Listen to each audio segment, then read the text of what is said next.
Well, I want to welcome you back to my blog. It's been a busy week at the Capitol so far. We're in the 5th week of session. All the bills that are going to pass out of the committee system have moved on to the floor, and we're going to consider those bills over the next 2 weeks. I've had one of my bills pass so far, 2232, which is creating an income tax checkoff to help fund lawsuits generated through legislation, and also cleaning up some language with a lupus checkoff to help the Lupus Foundation of Oklahoma generate some more funds for their operating and their programs.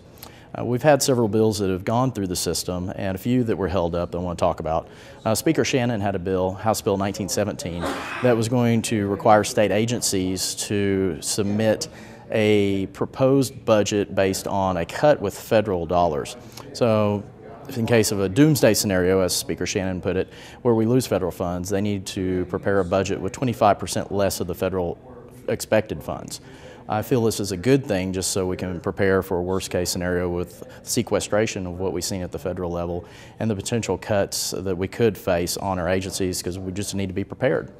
Representative Cootie had a bill that was held up in committee that would have generated a $500 million statewide bond for local schools to make application to the State Department of Education. This was not heard successfully in the committee. It failed by a 7 to 18 vote.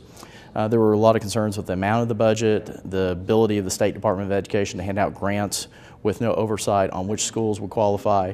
And I hope we will go back and address this and do something in the bill like I filed that would create the ability for local school districts to generate additional money through bonding. Finally, I want to talk about House Bill 1721, a bill that was written by Leslie Osborne that would reduce the income levels on the OLAP program, the Oklahoma Higher Learning Access Program, the program we set up for students make application and receive tuition assistance when they go to college. This bill was unfortunately going to reduce that promise of a $100,000 family income level down to a $60,000 level. I think this is a horrible bill, and it would cause a lot of problems for those families who were preparing to send their kids to college. And it's certainly an issue that will hurt the middle income families. We often do a lot up here for lower income families, lower income residents.